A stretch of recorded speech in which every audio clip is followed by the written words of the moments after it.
Hello students, now what is the meaning of short circuit.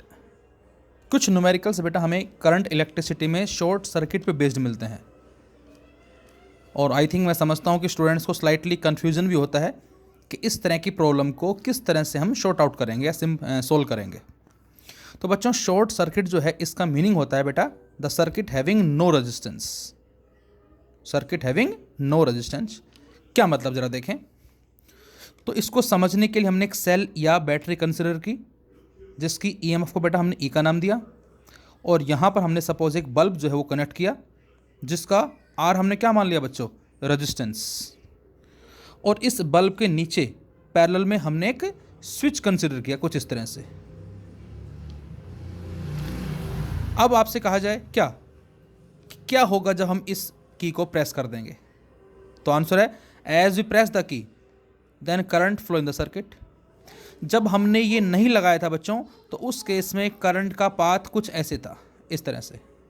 और are यहाँ क्या है बेटा, R is the resistance of this bulb.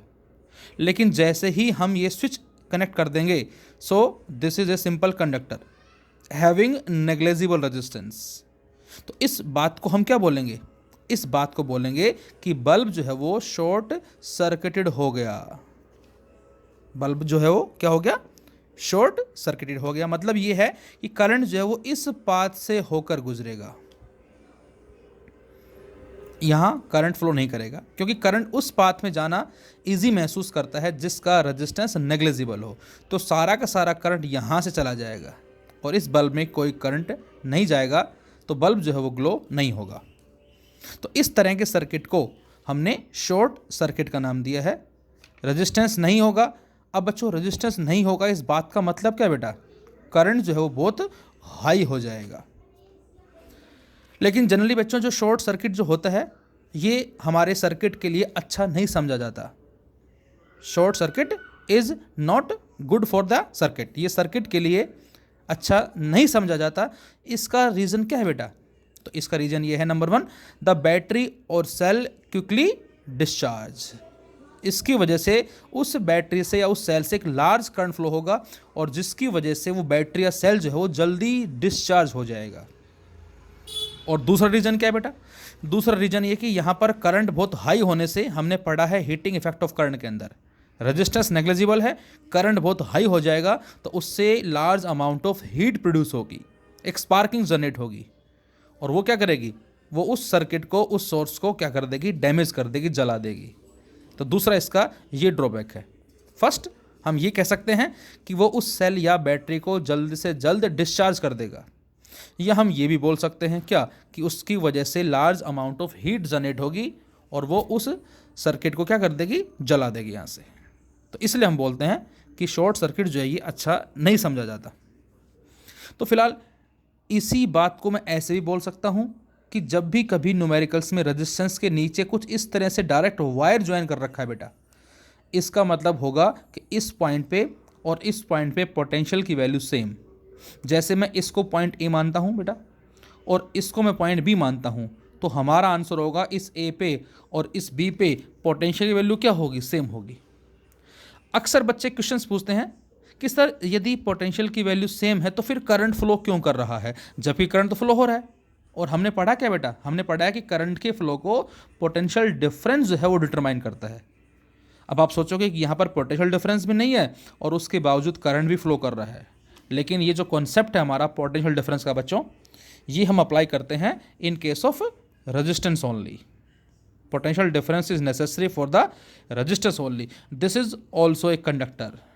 और हमने पढ़ा हुआ है क्या कि कंडक्टर अपने आप में एक इक्वी पोटेंशियल सरफेस की तरह होता है, सेम पोटेंशियल है, तो इसके बावजूद भी यहाँ पर इस वायर में क्या होगा बच्चों, करंट फ्लो होगा। और ऐसे सर्किट में हम इस रेजिस्टेंस को नेग्लेक्ट कर देते हैं, लेके नहीं चलते। जैसे मैंने एग्जांपल लिया, सपोज हमने एक डायग्राम लिया बेटा जिसमें 10 ओम 20 ओम और एक हमने नीचे स्विच डायरेक्ट ज्वाइन कर दिया है, 3 वोल्ट की बैटरी है और आपसे कहा जाए क्या कि यहाँ पर करंट बताओ कितना होगा यदि इसको ओपन रखें और यदि इसको हम क्लोज करें। तो यदि बच्चों हम इसको ओपन रखते हैं तो क्या होगा बेटा, तो आंसर है सारा करंट इधर से गुजरेगा इस तरह से, और अब ये 10 और ये 20 दोनों किस में आ जाएंगे, सीरीज में। तो नेट रेजिस्टेंस क्या होगा जब ये ओपन है स्विच, 30 ओम। करंट क्या होगा, V/R। तो आंसर है 0.1 एम्पियर। लेकिन बच्चों जैसे ही हम इस की को प्रेस कर देंगे देन व्हाट विल हैपन, तो आंसर है कि करंट पहुंचा यहाँ पर, और अब यहाँ पहुँच के suppose this is point A and this is point B, इन जगह पोटेंशियल सेम होगा, तो इसका मतलब इस ब्रांच पे फ्लो नहीं करेगा, इधर फ्लो होगा। तो करंट का जो पाथ बनेगा हमारा, फर्स्ट केस में तो ये पाथ बनेगा, और सेकंड केस में पाथ कुछ इस तरह से बनेगा, ये शॉर्ट सर्किट हो जाएगा, इसको अब हम शामिल नहीं करेंगे। तो पहले करंट आया कितना 0.1, इस बार करंट कितना आएगा बेटा, तो ये वोल्टेज है यदि दैट इज़ 3 वोल्ट, और ये रेजिस्टेंस है तो 3/10 0.3। तो आपको साफ पता लग रहा है कि पहले केस में करंट जो है 0.1 था, लेकिन जब सर्किट शॉर्ट सर्किट हुआ तो उस केस में करंट 0.3 हो गया। तो इसका मतलब बच्चों क्या हुआ, करंट की वैल्यू क्या हो गई बेटा, इंक्रीज हो गई। सेम इसी तरह से यहाँ क्वेश्चन हमें दे रखा है, इसमें हमें करंट की वैल्यू बतानी है, बैटरी गिवन है, इनका ऑर्डर सेम नहीं है, अपोजिट ऑर्डर है। तो नेट ईएमएफ क्या हो जाएगी बच्चों, दैट इज 4 - 2 2, और नेट रेजिस्टेंस क्या होगा बेटा, तो यहाँ पर एक वायर डायरेक्ट ज्वाइन किया गया है, इसको शामिल नहीं करेंगे हम, ये 4 और ये 6 दैट इज 10 ओम। तो 2/10 0.2 ampere. So this is the short circuit problem. एक हमने असाइनमेंट में क्वेश्चन दिया था, इस तरह का क्वेश्चन था हमारे पास, और इसमें हमें करंट पूछा है क्या होगा।